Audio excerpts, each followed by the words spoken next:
ఒకప్పుడు పెళ్లి సంబంధం కుదరాలంటే అబ్బాయికి ఉద్యోగం ఉందా, అబ్బాయి గుణగణాలేంటి, ఉండేందుకు సొంతిల్లుందా, కుటుంబం మంచిదేనా అన్న 4 మాటలు అడిగేవారు.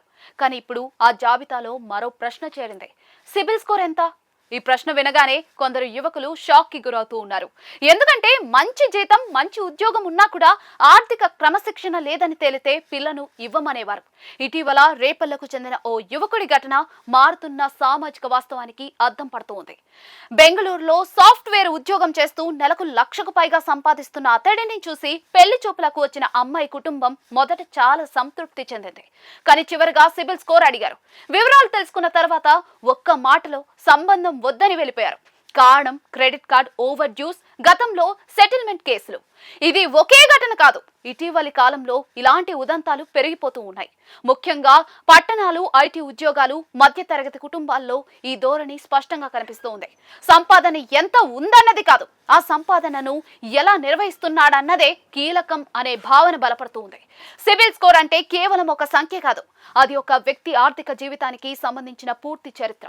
ఎన్ని లోన్లు తీసుకున్నాడు, వాటిని సమయానికి చెల్లిస్తున్నాడా, క్రెడిట్ కార్డులు ఎలా వాడుతున్నాడు, ఎక్కడైనా చెక్ బౌన్స్ కేసులున్నాయా, అన్నీ అందులో కనిపిస్తాయి.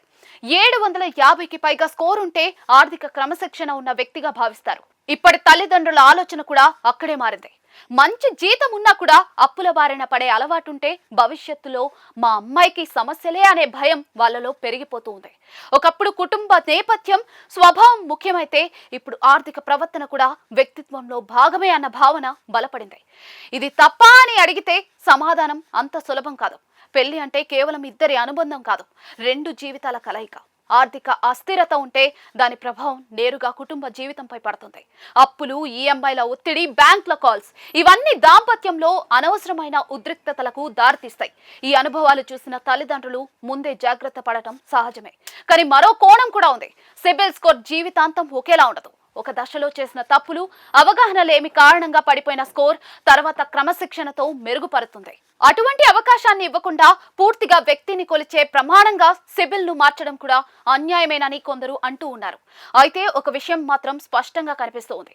ఈ తరం యువతకు ఆర్థిక అవగాహన తప్పనిసరిగా మారింది. ఉద్యోగం వచ్చిందంటే క్రెడిట్ కార్డులు తీసుకోవడం, అవసరం లేకున్నా కూడా లోన్లు చేయడం, వాయిదాలు ఆలస్యం చేయడం, ఇవన్నీ నాకు జీతం ఉంది కదా అన్న నిర్లక్ష్యంతో జరిగిపోతూ ఉన్నాయి.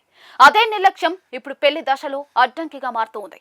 అందుకే పెళ్లి కాని యువకులకు ఇది ఒక హెచ్చరిక కూడా. సంపాదన పెంచుకోవడమే కాదు, దాన్ని ఎలా నిర్వహిస్తున్నామన్నదే భవిష్యత్తును నిర్ణయిస్తుంది.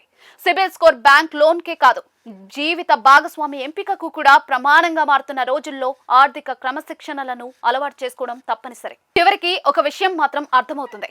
పెళ్లి వ్యవస్థ మారుతుంది. ప్రేమ, ఉద్యోగం, కుటుంబం తర్వాత ఇప్పుడు ఫైనాన్షియల్ ట్రాక్ రికార్డ్ కూడా పరీక్షకు వస్తూ ఉంది.